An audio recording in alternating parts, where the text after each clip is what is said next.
Damos la bienvenida al constitucionalista Rafael Ollarte. Doctor Ollarte, aún se viven momentos tensos en Perú, aunque a nuestro modesto criterio la situación está ya definida. Un maestro rural, Pedro Castillo, sería el nuevo presidente de Perú. Quisiéramos conocer su punto de vista sobre esta situación que ha generado mucha tensión, mucha preocupación y sobre todo división en el vecino país del sur. ¿Cómo está, don Gustavo? Un placer estar con usted y con todos los amigos de Antena 1, allá en la ciudad de Cuenca tan querida.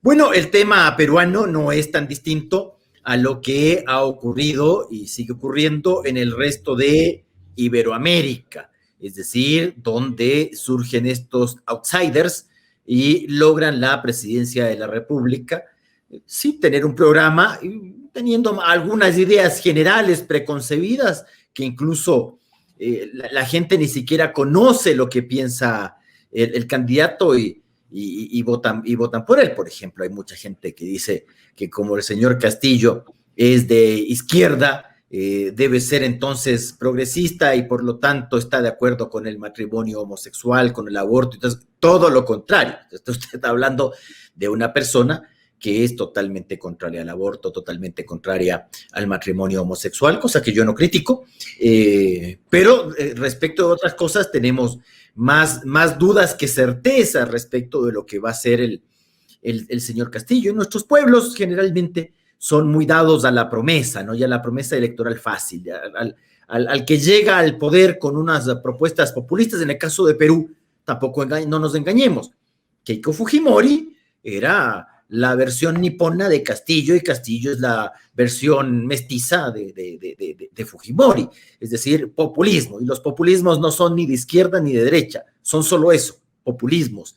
Y por lo tanto, adivinar lo que pretende el candidato Castillo nos va a resultar muy, muy difícil. No sabemos si el electo Castillo va a hacer lo mismo que Ollanta. Yo recuerdo también hace 15 años que los mercados, lo mismo que está ocurriendo hoy día en el Perú, se desbocaron, el dólar subió, se cayó la bolsa de Lima, etcétera, etcétera. Hace 10 años exactamente, 2011. Y que en determinado momento, finalmente, no ocurre todas las versiones pesimistas que uno cree. Ahora, claro. Resultó un presidente muy ortodoxo, más bien luego Ollanta. Sí, claro, pero también hay que distinguir las cosas. Ollanta era un oficial del ejército en retiro.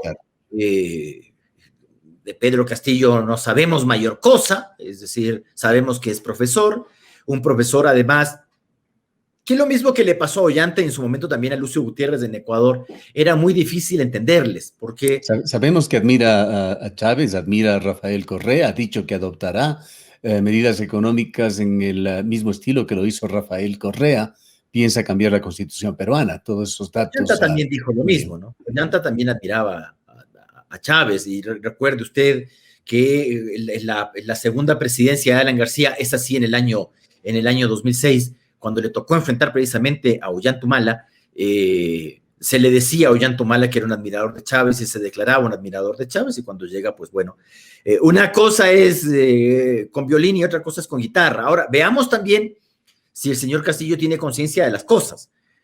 Porque además, tome en cuenta usted que Perú, o sea, si en el Perú se hace algo similar a lo que hizo Correa, Castillo tiene muchas más opciones que Correa. Correa llegó a un Ecuador con una deuda externa de menos de 11,000 millones de dólares, con unos fondos, los fonditos que llamaba Correa, que llegaban a los 3,800 millones de dólares, con un interesante precio del barril de petróleo, es decir, teníamos ahorros, estaba subiendo el precio del petróleo, la deuda era muy, muy manejable, con un presupuesto general del Estado muy pequeño. Recuerde que el presupuesto general del Estado hasta el año 2006 era de 7,000 millones de dólares, no de 33,000 y pico como es ahora. Entonces puede ocurrir que el señor Castillo también llega a la presidencia ahora y tiene mucha plata para gastar. Eso sí es indiscutible, porque el Perú tiene unas reservas internacionales muy, muy grandes. Ahora, el problema es cuánto te dura hacer eso. Le darán el tiempo, pero ya veremos. Si promueve constituyentes, no tiene los votos para hacer muchas cosas en el Congreso, no los tiene. el movimiento Perú Libre, que qué también querrá decir esto de Perú Libre, como nuestros partidos que también tienen nombre de yogur, que uno dice de dónde, cuál es la ideología, no sabemos, partidos que aparecen y desaparecen en el tiempo. Perú Libre desaparecerá luego de que acabe la presidencia Castillo. Y también veremos otra cosa que no ocurre en Ecuador. La constitución peruana es una constitución muy curiosa en un sistema presidencial que permite estas vacancias presidenciales. Vea, el día de mañana le dicen cualquier cosa. Recuerde que a Pedro Pablo Kuczynski lo vacaron no por algo que hizo supuestamente como presidente de la República, sino algo que había hecho supuestamente cuando era ministro de Economía de Toledo, o sea, hace harto tiempo, allá por el año 2000. Ha habido muchísima inestabilidad en estos últimos años en Perú, pero algo que se ha mantenido más bien estable, posiblemente siguiendo normas institucionales, ha sido su economía. Perú tiene una macroeconomía fuerte, más allá de las enormes diferencias sociales y económicas que existen en su pueblo. Sí, claro, a ver, lo que pasa es que lo que le corresponde a los presidentes de la República, y eso es lo que a nuestra gente a veces no le gusta, eso es lo que tiene que manejar, la macroeconomía. Si tampoco, o sea, no te puede manejar las cuentas de tu casa, pues, o sea, si tú eres un gastandingo, si no sabes ahorrar, si tú crees que te tienen que aguantar en el trabajo toda tu vida, y si tú crees que tu empleador no es tu empleador, sino tu padre adoptivo, bueno, eso ya son cuestiones que un presidente no puede arreglar, pero ciertamente hay un peligro en el Perú y los mercados marcan también ese riesgo. El sol peruano, que hace muchos años ha estado rondando entre los 3 soles 25, los 3 soles 35, como mucho 3.35, está llegando a casi a 4 soles, es decir, una cifra muy alta. Veremos cómo reaccionan hoy día cuando ya se confirme que Pedro Castillo es el Ahora, presidente. ¿por qué, doctor Ollarte, lo que sucede en el Perú es importante para Ecuador? Bueno, a ver, tenemos que tomar en cuenta varias cosas. Primero, el Ecuador es un país pequeño, somos un país que en el concierto de las naciones tenemos un peso específico relativamente bajo, tienen un mayor peso específico internacional Colombia y Perú, nuestros vecinos.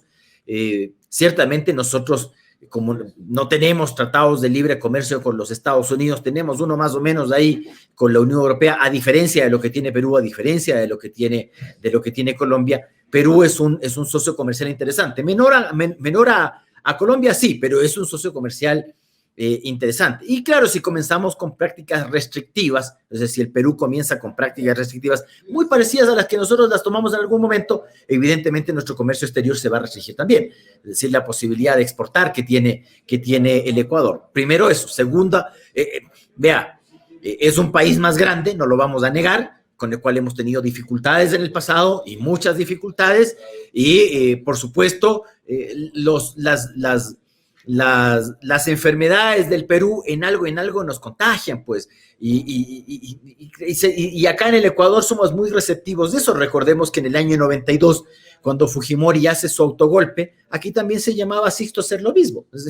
Entonces comenzamos a ver, si se está haciendo eso en el Perú, están al ladito, hagamos nosotros también. Y si usted quiere, si es que en realidad, y ojalá que no sea así, el señor Castillo, que se declara por lo menos de la boca para afuera en admirador de Chávez y legitima el gobierno de Maduro, bueno, nadie quita que el día de mañana tenga prácticas similares a las que tiene Maduro, es decir, intervenir en el país vecino. Y Ecuador en eso es un país muy, muy vulnerable. Recuerden, y no me refiero solo a que nuestro poder militar es casi nulo en comparación al peruano. No creo que lleguemos a esos tiempos. No creo que en estas épocas, pero nada es descartable, ¿no? La historia nada es descartable. Generalmente lo más probable es lo que uno descarta en la historia, ¿no? Pero uno diría, ¿no será que el día de mañana el señor tiene problemas y claro, no le tiene que buscar bronca a alguien y el más fácil somos nosotros, pues el Gil de al lado, pues el país débil, el país que no tiene, que ha dejado en todos estos 14 años abandonados a su suerte las Fuerzas Armadas? Entonces, claro, a ver, pero descartemos eso, pero posibilidades de intervención política en las cuestiones internas del Ecuador, un país grande y que nuestro vecino las tiene. Ojalá no lleguen a generarse crisis que vayan a, de alguna manera, parecerse a lo de Venezuela con la migración de peruanos, etcétera. Realmente hay un temor y hay sobre todo una inquietud porque, como usted señala, no se sabe qué línea realmente va a tomar el señor Castillo. Se conoce, y esto nos han comentado colegas del Perú, de que detrás de él sí hay gente que ideológicamente tiene muy clara la película de hacia dónde quieren correr y podrían manipular o configurar un equipo en el cual predominen otros criterios, no precisamente aquellos que no exhibe, incluso con una condición un tanto dudosa en cuanto a su capacidad del señor Castillo. Sí, y tome en cuenta otra cosa, el Perú, lo que pasa es que los ecuatorianos leemos muy poco, leemos tan poco de nuestra historia que la desconocemos. El Perú tradicionalmente fue un país que intervino y trató de intervenir tradicionalmente en la política interna de Ecuador. Y lo hizo de muchas maneras. Una de ellas es, por ejemplo, apoyando a caudillos ecuatorianos que eran contrarios al régimen de turno. Si quiere, pongámonos especulativos, como también nos gusta a los ecuatorianos, ¿no? Que el día de mañana el señor Correa utiliza el Perú como una base y como una especie de trampolín para intervenir en la política interna ecuatoriana, entendiendo además que el día de mañana el Ecuador puede estar rodeado por esta clase de gobiernos del socialismo del siglo XXI, naturalmente elegidos por gente que no recuerda el sufrimiento que ha tenido el propio país con estas experiencias. A ver, usted está viendo en el Perú que ya tuvieron la fatal experiencia de los gobiernos de los años 80 y que volverían por ese sendero. Qué curioso, qué curioso. Lo mismo está pasando en Chile, gente que, bueno, yo entiendo que no ha sufrido lo que sufrió Chile bajo las garras del marxismo y que ahora se van por ahí porque no lo han vivido. En Ecuador podría pasar lo mismo, sería lamentable, pero eso también implica también una dificultad para el gobierno de Lasso. Y ciertamente los amigos peruanos están muy preocupados. Ahora, claro, recuerde usted que las preocupaciones son eso, son ocupaciones previas, es decir, uno dice, me podría pasar esto en el futuro, y uno empieza a tratar de solucionar las cosas antes de que ocurran, cosas que al final ni ocurren. Una cosa es ser previsor, y otra cosa es ser enfermizo en esta materia. Pero claro, yo entiendo que los amigos peruanos, especialmente los más grandes, los que tienen más de edad y que recuerdan el daño que le hizo al Perú el estatismo a partir de la dictadura del general Velasco Alvarado, con un sinfín de empresas públicas que dejaban decenas de miles de millones de dólares en pérdidas al erario público peruano, que se vuelva por ese derrotero. Porque además al señor Castillo, claro, le decimos profesor, pero no es una persona que cuando te habla demuestre alguna cultura general interesante, ¿no? Porque claro, si todos nosotros supiésemos de memoria lo que nos enseñaban en el colegio, seríamos unas grandes personas, pues todos nosotros seríamos genios, pues sabríamos de todo un poquito, ¿no? Muy interesante. Pero claro, uno dice, el señor es profesor, y no se le nota una cultura general muy amplia al señor Castillo, lo cual es peligroso también, ¿no? Genera muchas inquietudes, sí. Vayamos, doctor Ollarte, a temas internos, temas de Ecuador. Se dice que no hay plazo que no se cumpla ni deuda que no se pague, pero esto con frecuencia no se cumple en Ecuador. Ahora, en el caso Sobornos, un tribunal ha emitido un mandamiento de ejecución y ha dado un término de 5 días para que 17 sentenciados y Rafael Correa paguen con una reparación al Estado. ¿Considera usted que se están dando las condiciones para que esto se cumpla? Yo nunca entendí ese dicho, le voy a ser bien franco, desde que era niño, nunca entendí ese dicho de no hay plazo que no se cumpla ni deuda que no se pague. A ver, hay plazos que nunca terminan de cumplirse y hay gente que, por ejemplo, hay gente que muere esperando una sentencia. Ya con esto te digo todo. Entonces, ni el plazo se cumplió, ni la deuda se pagó. Y hay mucha gente que muere dejando deudas. Y por eso es que cuando se aceptan las herencias, se aceptan con beneficio de inventario, pues precisamente, porque el heredero no quiere asumir las deudas del causante. Entonces, yo acepto con beneficio de inventario. Es decir, Si usted si yo voy a recibir 1.000 de la herencia, yo respondo hasta 1.000, pues no tengo por qué responder por 3 millones que yo no me he endeudado. Así que a mí nunca me quedó claro ese famoso dicho de que no hay plazo que no se cumpla ni deuda que no se pague. Lo entiendo desde el punto de vista cristiano, eso sí, ahí sí lo entiendo, ¿ya? Porque las deudas que no pagas acá, las pagarás al otro lado, eso sí, y eso hay que tenerlo claro, que eso se refiere, pero no es en un sentido terrenal. Y en el caso del caso Sobornos, eso es así. A ver, hemos condenado a esta gente a la reparación integral y a la devolución de unos dineros. Cuando decimos que me devuelvan lo robado, que decimos acá que es tan fácil decirlo y es tan difícil lograrlo. Claro, ahora que viene, si no te pagan dentro de los 3 días que ha dispuesto el Tribunal de Ejecución, vendrá el mandamiento de ejecución. Pague ahora estamos en el pague o dimita bienes en 3 días. Como no paga y no dimite bienes, que creo que tampoco lo van a hacer, lo que viene es, ahí sí, las órdenes de ejecución. Es decir, vamos a tener que embargar la casita que queda por aquí, vamos a embargar algunas cuentas, si es que algo han dejado, lo cual veo muy difícil.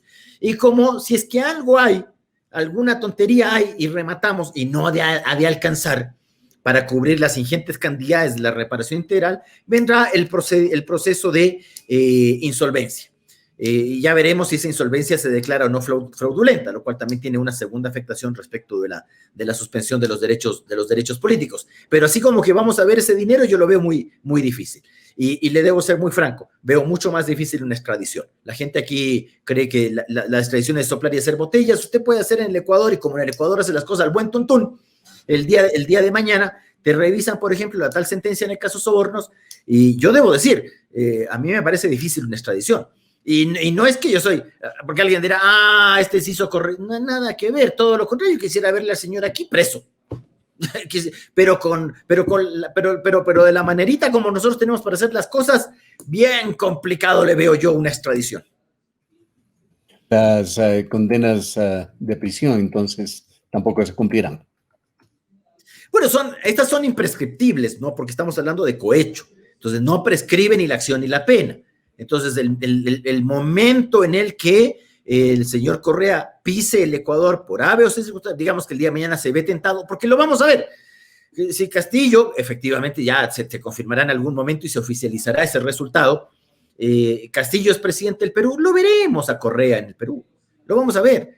O sea, si ahora si es que se cumplen esos pronósticos de que Castillo es como Maduro, etcétera, etcétera, entonces le veremos a Correa aquí tontorroneando en aguas verdes. Pero el señor Correa, cuidado que le peguen un empujoncito al otro lado de la línea y podrán pasar todos los años que usted quiera, que se ejecutarán esas condenas. Ahí sí ya, y eso no es susceptible de indulto, no es susceptible de amnistía, así es que, bueno, con prudencia, pero usted sabe que esta gente que ha hecho esas cosas, que uno dijera, o sea, nuestros países, ¿no? Usted ve el Perú con un montón de presidentes en línea. Uno ya se suicidó, pero uno le ve al tema de Fujimori preso. Bueno, no preso por corrupto, hasta donde sabemos, ¿no? Usted le ve a Toledo procesado, a Ollanta procesado, Pepe Cat procesado, la mujer de Ollanta procesado. Y uno dice, si toda esta gente, incluyendo la Correa y compañía, hubiesen tenido la misma habilidad que tenían para hacer pillerías, para gobernar el país, bueno, o sea, otro cuento nos cantara, ¿no? Otro gallito nos cantaría, perdón, ya que estamos con dichos, ¿no? Pero bueno, esperemos que las cosas puedan hacerse bien. Yo por eso soy tan crítico cuando veo fallos, así que yo digo, yo no sé si es intencional, o sea, le soy bien franco, cuando uno ve, esto es... Lo hicieron porque pusieron estas cosas de la sentencia porque pensaron que esto estaba bien, pero eso complica absolutamente las extradiciones. ¿Qué hacer si se puede hacer algo, doctor Ollarte, para terminar con esta situación de impunidad? Bueno, primero que no seamos tribuneros, porque los ecuatorianos somos tribuneros, entonces, pero que la justicia sea tribunera es otra cosa.